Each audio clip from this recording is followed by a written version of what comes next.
lane. All day dripping in black Saint. Pull up in the fat my black range. I've been living my life in a fast lane. I'm a gangmate Spartan, come through dripping in black Saint garments. All black, everything blacked out, hoodie in a blacked out whip with blacked out doggies. I was a kid of a kids, couldn't play round, cause I've been badding up man since playground. I was an awkward boy, had money in my pocket but I dropped just to save pounds. Nowadays I'm looking for a crop I could take down. I'm looking for a divvy with a box in this Bay Town. I refuse to stay broke, I've took L's upon L's, so I'm not gonna stay down. Fuck that, run up in the yard like yo, where the stuff at? Put the money in the drugs in the rucksack. I've been there, done that, been a bad man since Rugrat. Rebel in the game, I'm anti, I'm connected up, no hands free. And we are down here live at Foxfest. We have been asked to be down here to represent the Be Lucky Anti-Knife Crime charity, and we are lucky enough to be able to secure a first aider that's going to be giving away free first aid to train people how to save people's lives from knife crime. We're going to go over to him now. EAS Medical, can't thank you enough. Let's go. We're going to be behind the scenes today with EAS Medical. They brought their ambulance along to show everyone exactly what it is that they do and how they save lives. Let's see what's going on.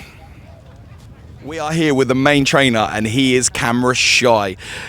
Introduce yourself, mate. My name's Chris, I'm a paramedic and I'm from EAS Medical Training here in Ipswich. Amazing. Now this guy saves lives on a regular. He knows everything there is to do about being under pressure, but we've managed to get him today with being under pressure under camera. Yeah. Mate, tell us a little bit about what it is that you do and how comes you're here with us representing today. So I think that the knife crime charity is really important, especially here in Ipswich, where unfortunately we see quite a lot of it, which is quite sad. I think it's really important that we can get out here and deliver this demo and the training that we're going to deliver today to everyone, especially doing it for free. I think it's absolutely fantastic.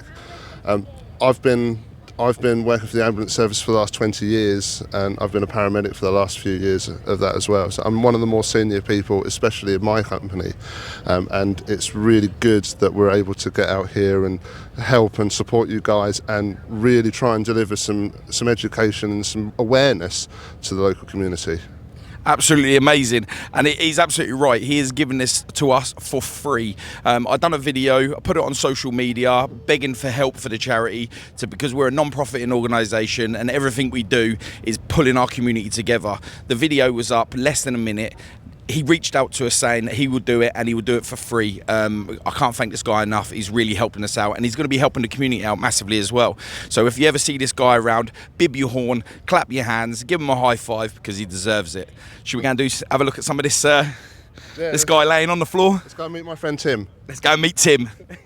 So as he said, he's going to run us through this equipment. He's not used to having a mic in his face when he's doing this, but he's going to do his best to accommodate us to be able to give you one-on-one first aid training.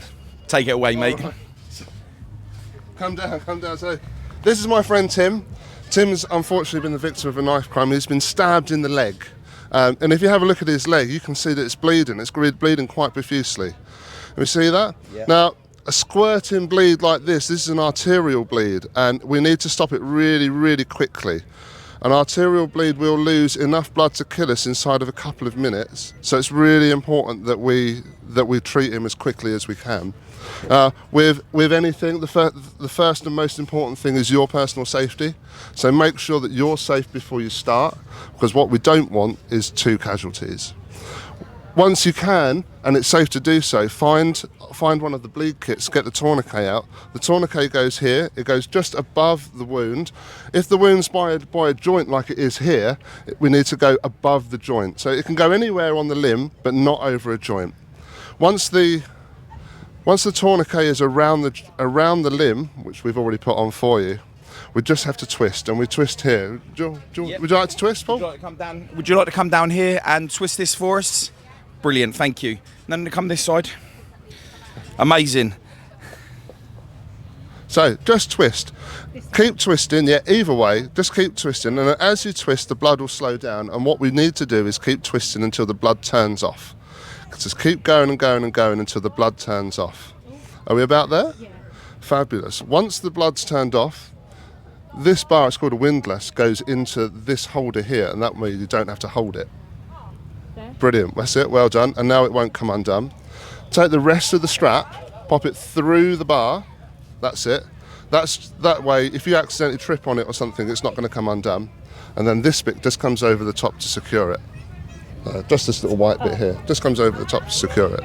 That's it. We can note the time down, so inside the bleed kit there's a Sharpie. Just pop it on the tourniquet or write it above it on the leg or on his forehead. Just write down somewhere what time you've popped it on. And that's it, that's the bleeding controlled. What you've done with that simple action is essentially saved his life. Now, that's not the end of the story. He needs to go to hospital now. We need to make sure that we get him to the hospital as quickly as we can. So 999, get an ambulance, tell them exactly what you've done, and you'll get someone with you really, really quickly. Lots and lots of people are going to come and help on this one. The good thing is with being able to write down on the leg is so if someone, the ambulance come and they see, they don't have to worry about the card or finding the person if the person's in trauma themselves. Yeah. They've got it all written down. The other good thing is with the kits is you've already automatically dialed 999, so the ambulance service will already be on its way. So that's absolutely amazing as well. So that cuts out a lot of time with whilst you're in the middle of doing all of this, struggling yourself, because not everyone can work in action like straight away. It's fight or flight, isn't it? Absolutely. And with like myself, I've done this for real, but I completely understand that it's adrenaline's pumping, everything's going through your head. Am I doing this right? Should I be doing that? And hopefully, by seeing this demo and getting to have a go, that will make it a little bit more easy, and you feel a little bit more confident that you know what I'm doing is the right thing to do, and what I'm actually doing is helping this guy. Absolutely. I've got nothing but respect for you. So now this has been done, ambulance services on the way. Either you've called them afterwards like you suggested, or they're on their way because you've used one of our kits. If you've used one of our kits, that already comes in with the service, but if you haven't and you've got your belt off or anything, a shoelace to do that, because that's possible as well, isn't it? It's not as good as this, but it will help. Then you'd have to call 999 afterwards as well. Absolutely. 999 is going to be really, really important. If we don't call for help, help's not going to come. If these manufactured tourniquets are fabulous, they're really good, but they are quite expensive, and to be honest, people don't carry them around in their pockets. But you can improvise a tourniquet with almost anything. Leather belts don't really work because you can't get the stretch. Okay. But shirt sleeves, just the top, if he's wearing this, just rip it off and you can use that. Tie it around, use a spoon or a piece of cutlery out your lunchbox or anything, or a stick, anything you can find to get that twist, and then just tuck it under itself, and that will do the same thing. When I teach first aid, I show how to use these, and I also teach how to improvise a tourniquet, just using things that you can find in your first aid kit. Maybe we could do a video separately from this and put that up on there to show that you can do it if you ain't anywhere near one of these kits to help in the future. Yeah, absolutely. We can do that. If we just find some bits laying around today, we can have a go. That'd be absolutely amazing. So, Tim's down here. He's tourniqueted up, ready to go. You said we've got 999. They're going to turn up. What's going to happen from that point? Tim will get taken to the hospital. We're going to, once 999 and the ambulance arrives, we're going to give him some drugs. We're going to start him on some oxygen, some other bits and pieces to help with his body holistically. We'll take him to the hospital, and he's going to get into surgery pretty quickly. So from this kind of incident, if we never had this, how long would a victim last alive like this? In the sort of bleed that Tim's got, or Tim had before we put the tourniquet on, he would be dead inside of a couple of minutes. Wow, that's just absolutely insane. And when you say that this would have happened, could this been from, say, an instrument that's 1 inch long, or could this have been something that's like 10 inches long? Is the damage still the same? The damage in this case is because they've hit an artery. So depending on which part of your body you're on, you'll hit the artery quite quickly. So if you take my arm, the arteries sit on top of the bones. So I'm only about 1 inch away, if that, from the artery in my arms. But obviously my legs are a bit further and they're a bit deeper in. We've done a lot of talks in schools and colleges and things like that, and they've said they do carry weapons, but they use smaller knives, so that doesn't have that much of an impact. But the fact that you're a trained specialist that's just said that your artery is 1 inch under the skin, just goes to show 1 inch knife. The smaller knife doesn't mean that you're just doing it to wound. You're still going to take a life. A small knife can still cause a life-changing or life-ending injury. Absolutely. So what are we going to do with him now? So now Tim will be we'll be picked up. We'll pop in the ambulance. We'll take them to the hospital, and we'll take them really, really quite quickly. For Tim, what we're going to do, we're going to reset, and we're going to have lots of fun, and we're going to let everyone come and have a go. If you're here at Foxfest, I want you to come and have a go at this. It's really important. Brilliant. Thank you very much. I really appreciate that. Thank you. As you see, time is important, and if you do not act fast and with not knowing the knowledge of this, then we could lose lives. So it's very important that if you are about or have access to first aid training, do it, because it might not happen to you, but it can happen around you. With the way that knife crime's going at the minute, you're more than likely going to be affected by it, so it's important.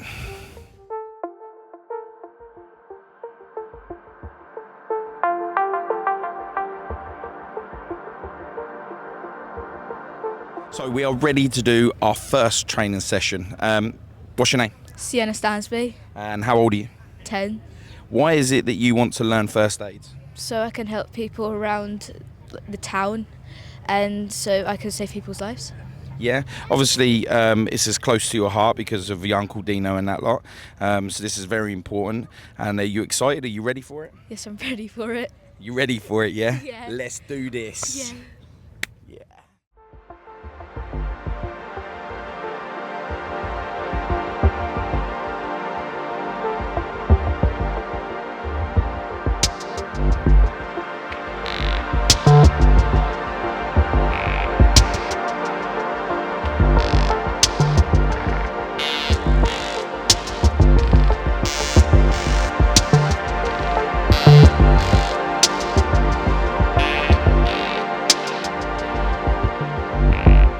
Sienna, how do you think you've done? Good. Good? Brilliant. You've done amazing. You didn't even panic when you saw that blood squirting out the leg and everything. You was just calm and collective. Thank you. How tough was it turning that tourniquet handle? Really tough. You have to be really strong to do it. And you definitely looked like you was tough. Listen, we want to thank you for taking part in our first aid training. Here's your certificate to say that you are able to practice on anybody that is injured, and you can save their life. So well done. Thank you. Absolutely, well done to Sienna. Yeah, as you can see, she's done her first training. It was easy, you know, it was explained well, it was done. He was really good with being able to talk to children and get on a level to make them understand. Got nothing but respect for the guy. My daughter is now trained to be able to handle someone with a knife injury. I'm proud of her. Well done, babe. Thank you. Well done. So we're here with Saint. None of you are strangers to this young man. Yeah. Yeah? How old are you? 4. 4 years old, and you are ready to do this training, aren't you? Yes. What are you excited about? I'm excited about my YouTube channel. Your YouTube channel? You can't plug that right now. So are you excited to be able to learn how to stop someone from bleeding after they've been stabbed? Yeah. Are you ready? Yeah. Let's do this. Yes.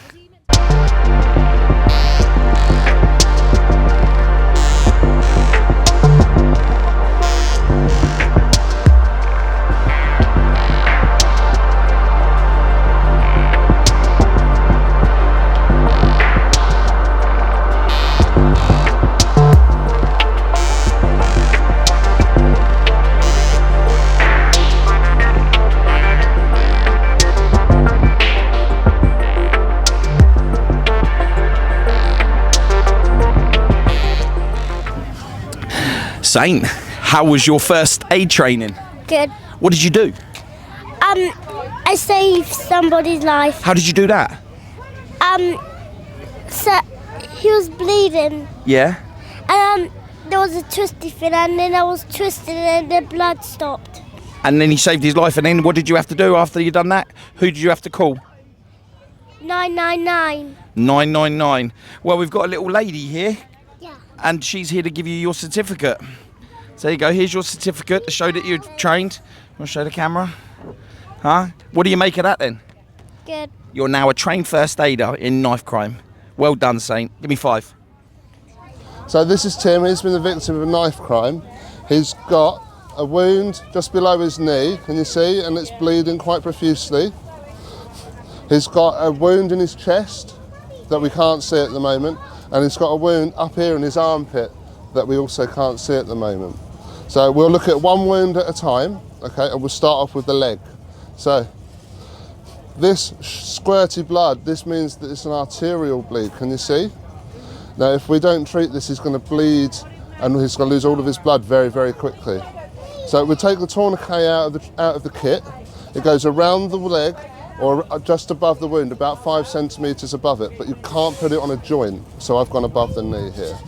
Once it's around, just do this up and it's going to squeeze it tight and turn that blood off. So squeeze, turn the rod. See, and now as you go, it will slow down and then eventually it will stop. That's it, well done. Once you've stopped the blood, put the windlass bar in here. This bit goes over the top and this bit goes on here. We need to mark the time. That's that wound now treated, well done. We'll move on to the chest next. So under here, there's a chest wound. Now he's obviously got this clothes on, so we can't see where it is, so we need to cut his top off. So have some scissors and just cut straight down the middle like that. Yeah, all the way through, keep going, all the way down. That's it, all the way. If they're wearing a shirt, you don't need to cut it, you can just hulk out of it. But where we've got a t-shirt on, we need to cut through it. There we go, and that exposes the chest. Thank you very much. So we can see, if he's got a wound around here, we can use the chest seal that's in the kit. Chest seal comes out, just like this. It's got a sticky side and a not sticky side. Hold your hand flat like that. Pull off the backing. It's really, really sticky. It's the stickiest thing you can ever find, these chest seals. They're so sticky. Okay, you pulled off one half of the backing. Brilliant. With one half of the backing off, we lay it over the top. Can you see that there's a clear hole? That goes over the top of where the wound is. There you go, you pop it on. So pop it on, over the top of the wound and stick one side down. Then flip it over, pull the backing off.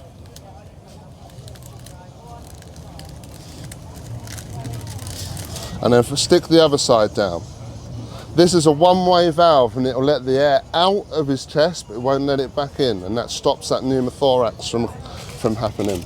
Well done. So that's the chest set fixed.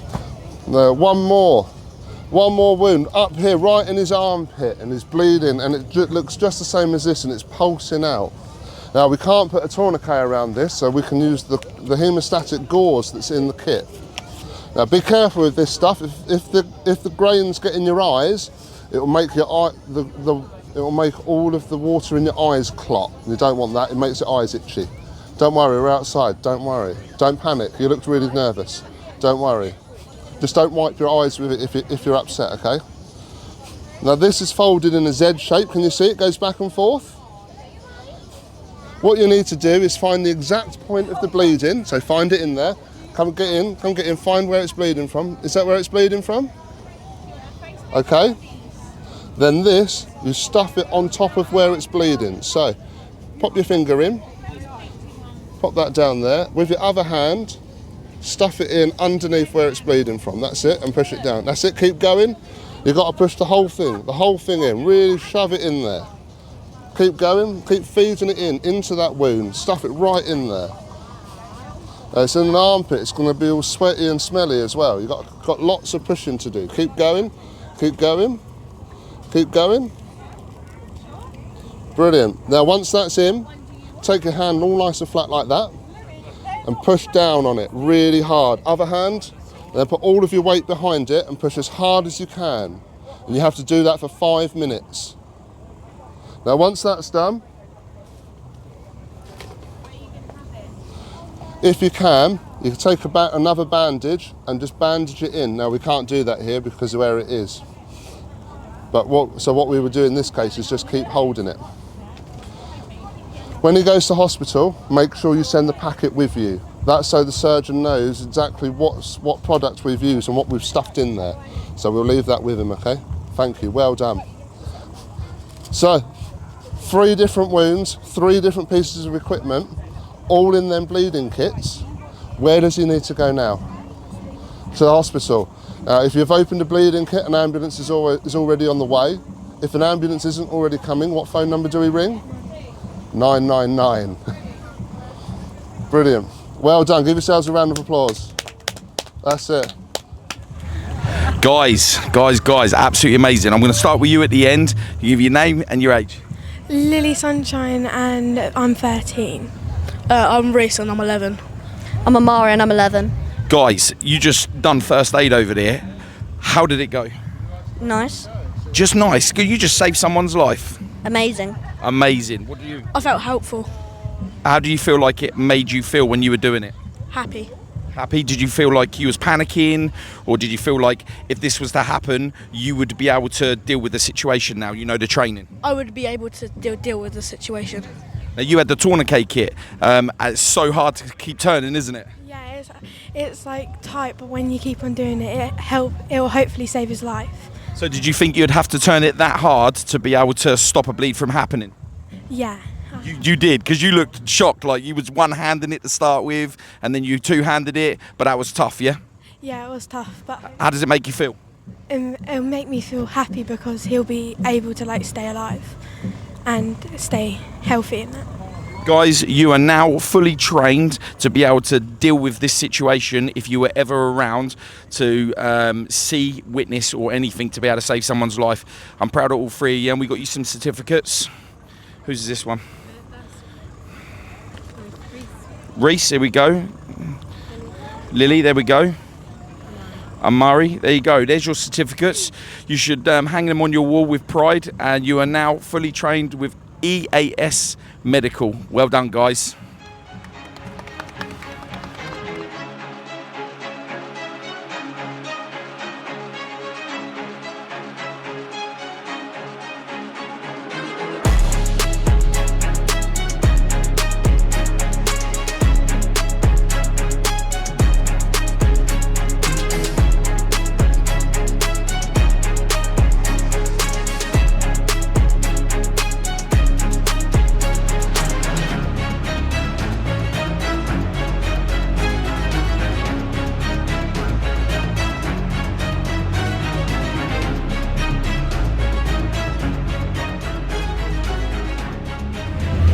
Down here at Foxfest, we are halfway in the day, and I'll tell you what, it's been absolutely amazing. We've had kid after kid after kid lined up, queued up, ready to see Tim the bleeding dummy and saving his life.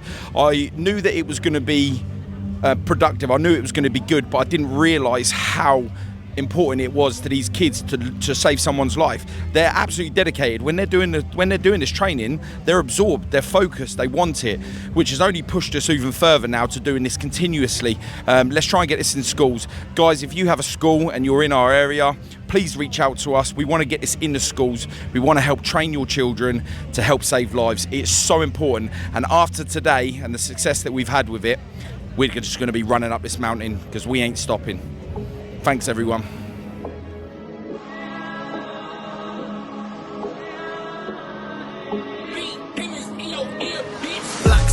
Black scene, all day dripping in black scene. Pull up in the fat Matt Black Range, I'll be living my life in a fast lane. I'm a gangmate Spartan, come through dripping in black Saint garments. All black, everything blacked out, hoodie in a blacked out whip with blacked out doggies. I was the kid of a kids couldn't play round, cause I've been badding up man since playground. I was an awkward boy, had money in my pocket but I dropped just to save pounds. Nowadays I'm looking for a crop I could take down. I'm looking for a divvy with a box in this Bay Town. I refuse to stay broke, I've took L's upon L's, so I'm not gonna stay that. Run up in the yard like yo, where the stuff at? Put the money in the rucksack.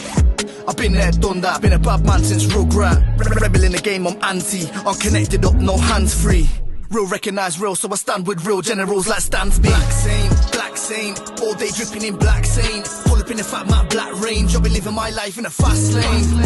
I'm a gangmate Spartan, come through dripping in black Saint garments. All black, everything blacked out, hoodie in a blacked out whip with blacked out doggies.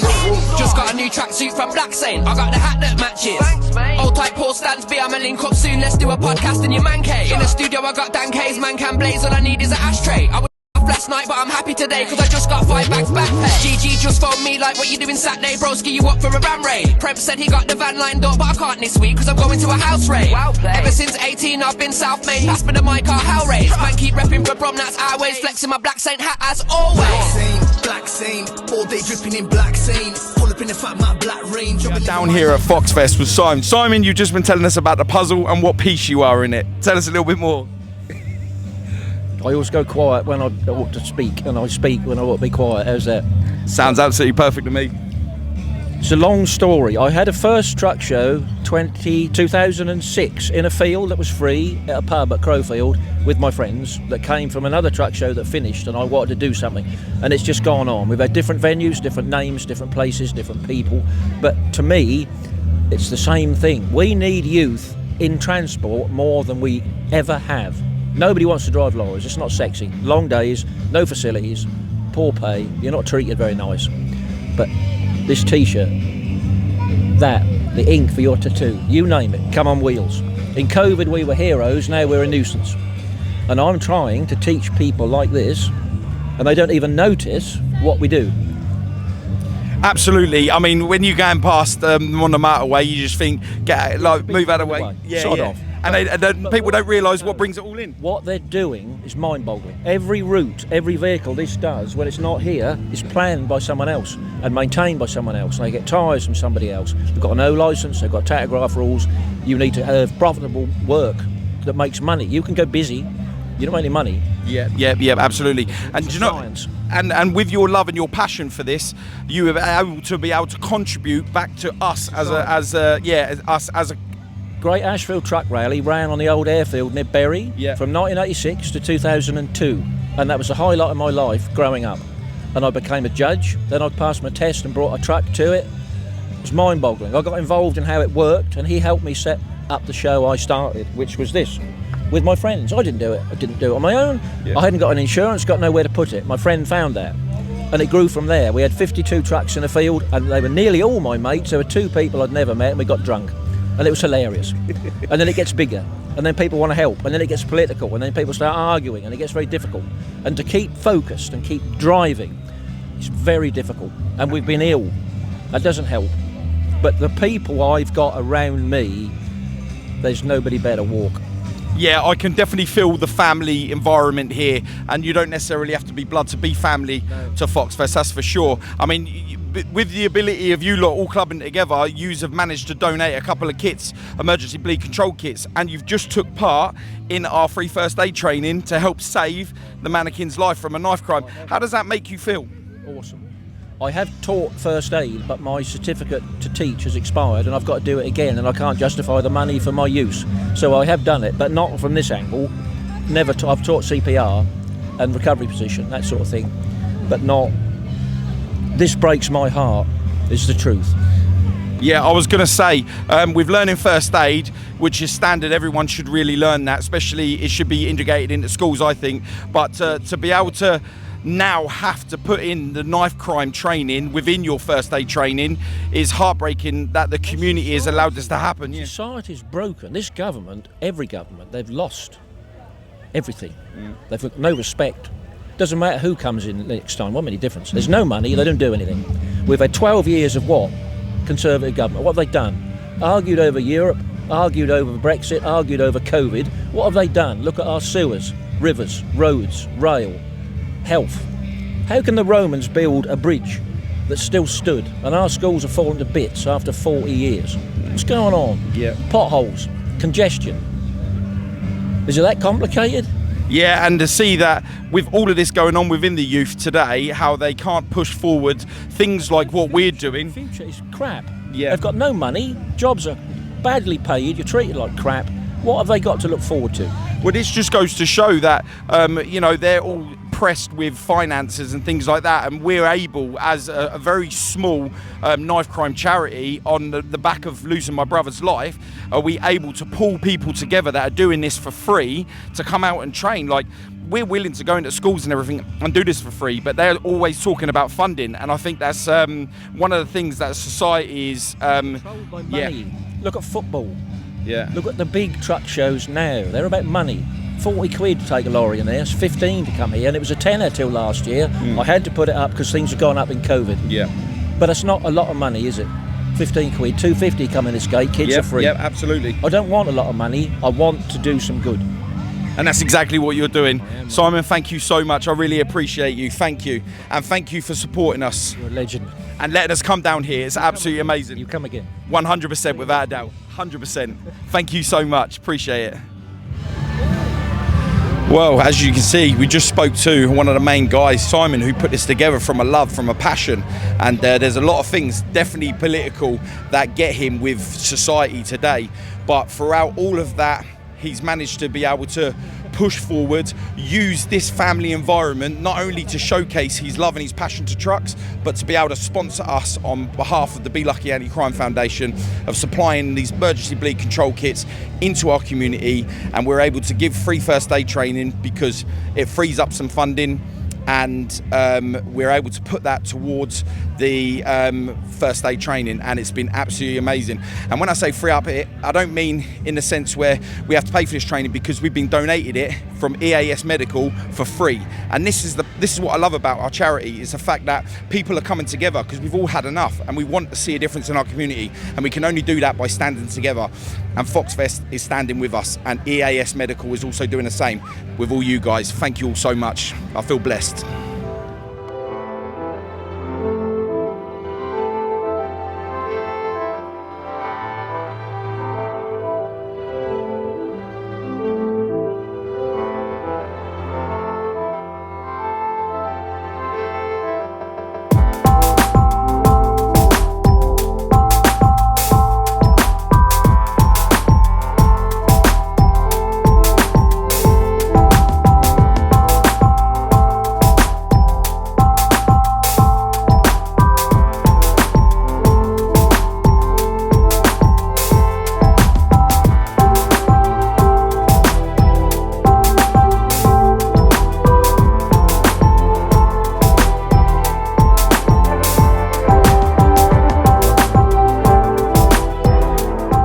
Let's talk about hands-only CPR.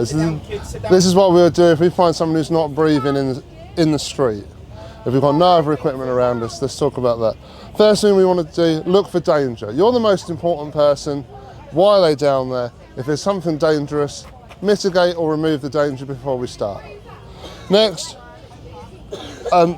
let's find out if they're asleep. Before we start jumping up and down on their chest, let's just make sure they're not snoozing.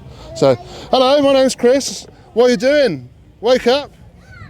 If they're not responding to us, which this person's obviously not going to because they're made of plastic, but if they're not responding to us, they definitely need something. Do you know what that thing that they need is? It starts with H and ends in help. Help, yeah, they need help. What's the easiest way to get someone to come and help us? We can just shout. Shout. No, just call for help. Help! Someone come and help me. I need some help. And hopefully someone will come and help us. Whilst we wait for someone to come over and help us, we'll have a look in their mouth and see if there's anything in there. And then if there's nothing in there, we can tip their head back and we can look, listen and feel to see if they're breathing. So pop your ear down by their mouth. And you need to be close enough so they can lick your ear hole clean with their tongue should they want to. Don't worry, this one won't. Look down their chest and see if you can see it going up and down. So I'm going to look down the chest to see if it's going up and down. I'm listening to see if I can hear the breath. And I'm going to try and feel the breath on the side of my face. And I'm going to try it for up to 10 seconds. In that 10 seconds, we should have 2 breaths. If we have no breaths at all, or we hear something that sounds like an espresso machine, that's not normal breathing. So we need to start CPR. At this point, if someone's come to help us, send them away, so call an ambulance, find a defibrillator and come back and help us. If no one's come, it's time to whip out the phone, put it on speakerphone and dial 999. Then we can start CPR. So find the line across the nipples, or where the nipples should be, or the armpits, and go in the middle of the chest. Using this part of our hand, put 2 hands together, arms locked straight, Then with shoulders over the top of our hands, we're going to push down, bending at the waist. We've got more muscles here, and we can push down for harder and for longer. We need to push down 5 to 6 centimetres, or 1/3 the depth of the chest, about 30 times at a rate of about 100 to 120 a minute. If you're into music like I am, there's lots and lots of songs that you can use. There's Staying Alive by the Bee Gees. Now, that's not a good one to sing in front of people because it's not very compassionate. There's Baby Shark. Do you know Baby Shark? Yeah, can you sing it for me to make sure I'm going the right speed? Yeah. Yeah, see, there we go. That's all we got to do it for. And now that's all we need to do. Now we keep doing this until someone comes to help us. This is hands only CPR. Doing this is going to push that blood around the body. It's going to try and keep all those organs in the brain perfused, and it's the best chance they've got. Now we can make it a bit. We can make our CPR a little bit more effective if we've got the right PPE to help us by doing some breaths. You can get a shield that goes over the face and over the mouth, and we can use that to protect us when we try and do rescue breaths. I've got one that I'll show you in a minute. But if we are going to do breaths, make a seal around their mouth with your mouth, squeeze their nose, tip their head back and blow in, nice and slowly for about a second. If you blow too hard, you'll be able to hear the breath going in, and that means we're doing too much. That breath will bypass the lungs and it'll just go down to the stomach and it won't help them.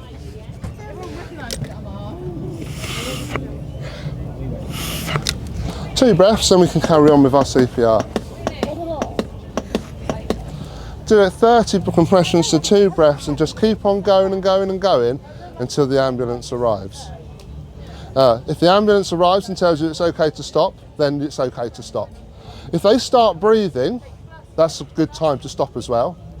And if you're doing this and you get so tired, or you're going to have another heart attack, then it's a good time for you to stop as well. Okay, please don't become the second casualty. Remember what I said, you're the most important person. Okay? Yeah, all right. Well done, guys. Do you want to have a go at pushing on? Put your hands Have a back. go. Have a like that. That's it, in the middle. Push. So pushing from our waist. That's it. Bit higher up. That's it. There's a big strong bone there, which we want to push down on. It's quite difficult, isn't it? So if you push on the wrong pace, what would happen? If we push too high up, we won't be able to push down far enough. Yeah. If we push too low down, we'll end up just pushing on their stomach. Right at the bottom of our sternum, there's a piece of bone. It's called the xiphoid process, and it's got 2 sort of points like this. And if we press down on it, it will sort of push down, and all it will do is like poke and stab. We don't want to do that. Have a go.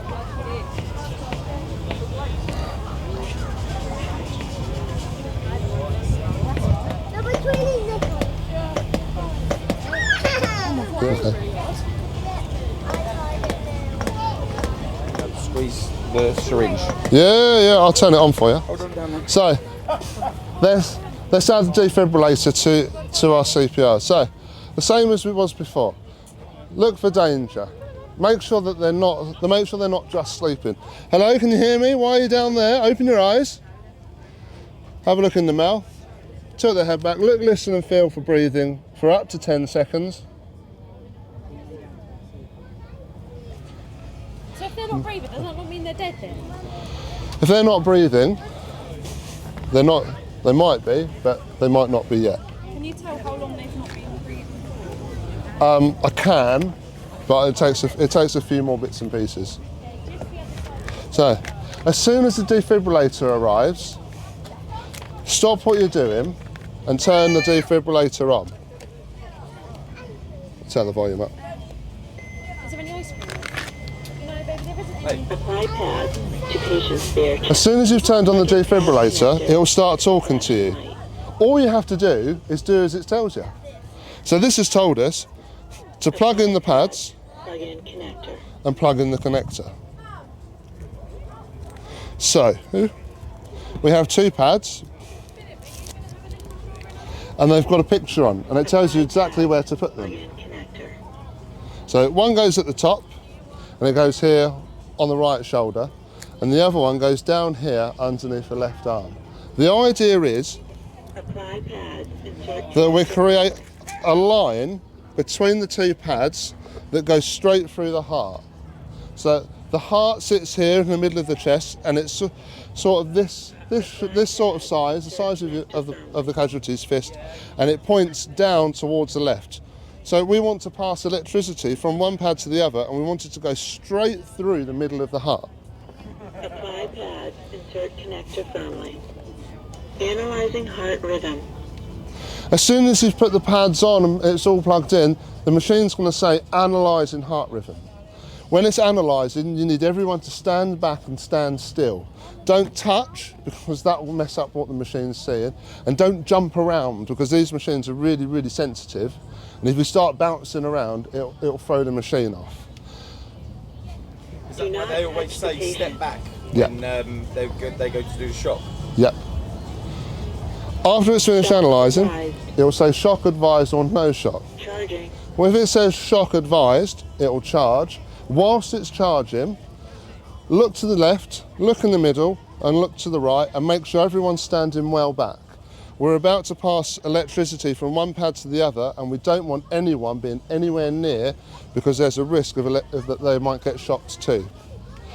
So, stay clear of patient. I'm going to look left, I'm going to look in the middle, I'm going to look right.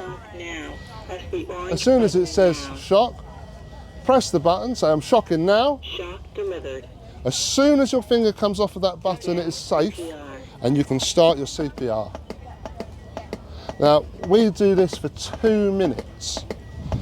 After 2 minutes, the machine will stop and it will say analysing again.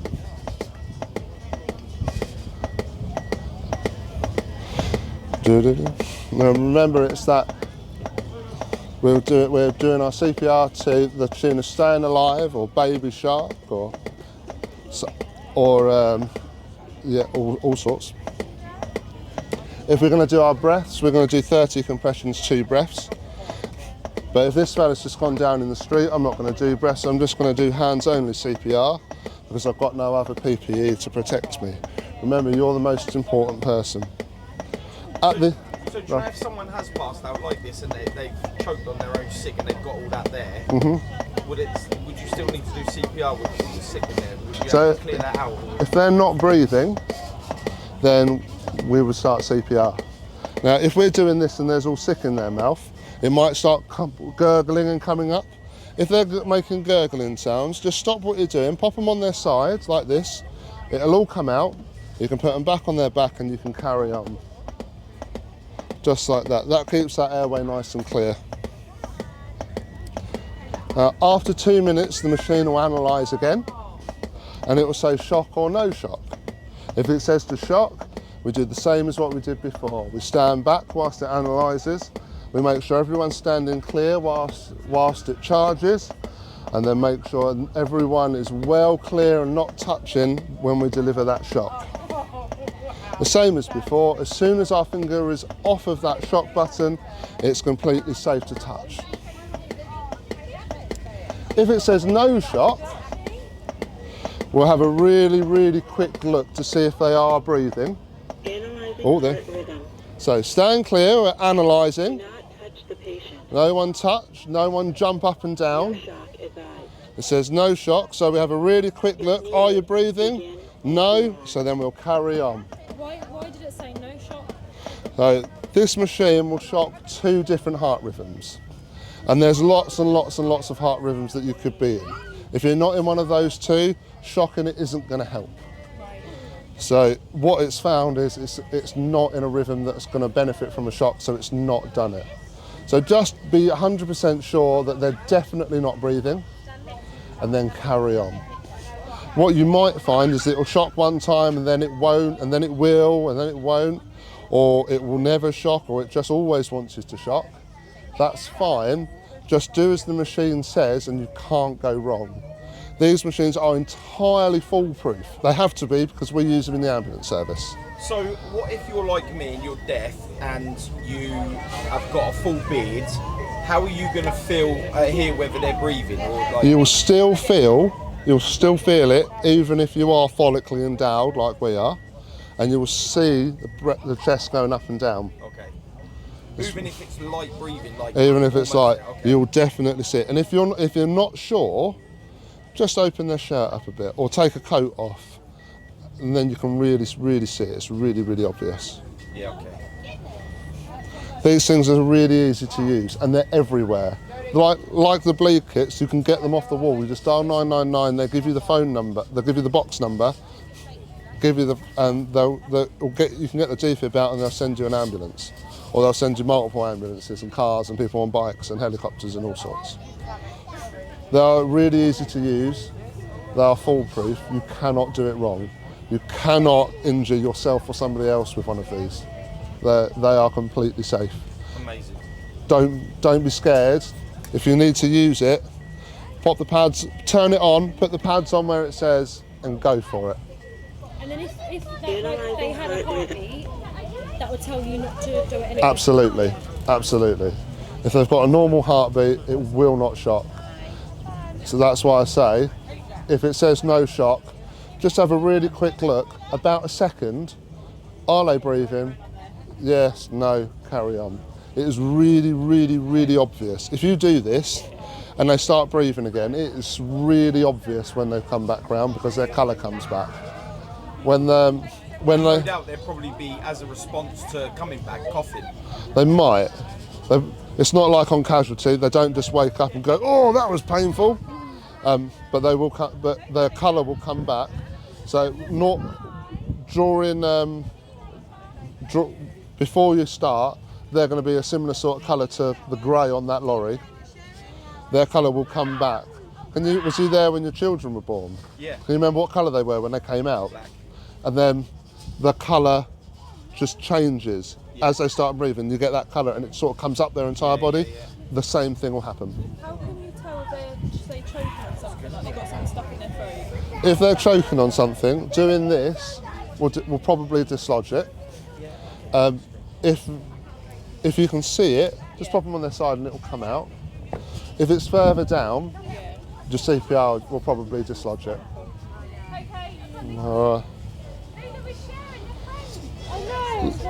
With this, like that, it's better to do something than nothing. Absolutely. Do you want Appreciate that, man. Thank you so much. No worries. This is here. Please play with it.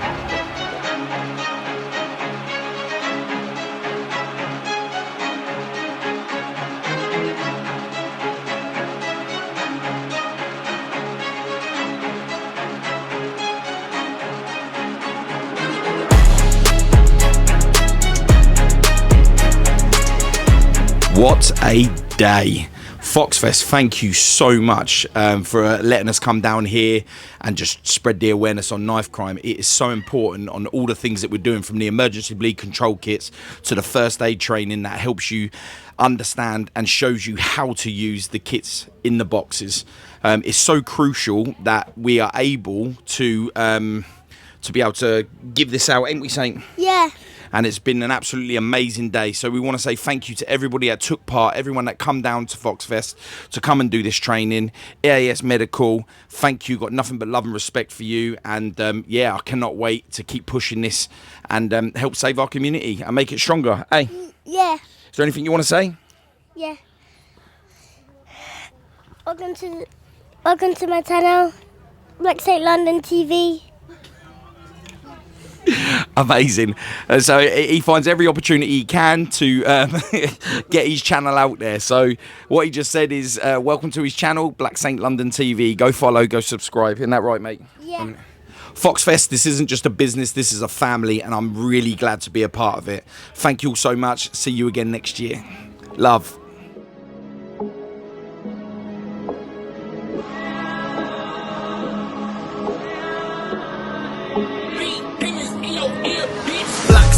Black scene, all day dripping in black scene. Pull up in the fat, my black range. I've been living my life in a fast lane. I'm a gang mate Spartan, come through dripping in black Saint garments, all black, everything blacked out, hoodie in a blacked out whip with blacked out doggies. I was the kid of a kids, couldn't play round, cause I've been badding up man since playground. I was an awkward boy, had money in my pocket but I dropped just to save pounds. Nowadays I'm looking for a crop I could take down, I'm looking for a divvy with a box in this Bay Town. I refuse to stay broke, I've took L's upon L's, so I'm not gonna stay down. Up in the yard like yo, where the stuff at? Put the money in the rucksack. I've been there, done that, been a bad man since Rugrat. Rebel in the game, I'm anti, unconnected up, no hands free.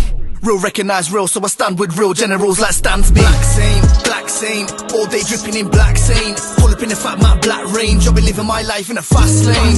I'm a gang mate Spartan, come through dripping in black Saint garments, all black, everything blacked out, hoodie in a blacked out whip with blacked out doggies. Just got a new tracksuit from Black Saint, I got the hat that matches. Old type Paul Stansby, I'ma link up soon, let's do a podcast in your man cave. In the studio I got Dan K's, man can blaze, all I need is an ashtray. I was pissed off last night but I'm happy today, cause I just got 5 bags back pay. GG just phoned me like, what you doing Saturday, broski, you up for a ram raid? Prep said he got the van lined up but I can't this week cause I'm going to a house raid. Ever since 18 I've been South Main, pass me the mic, our hell raise. Man keep repping for Brom, that's our ways, flexing my Black Saint hat as always.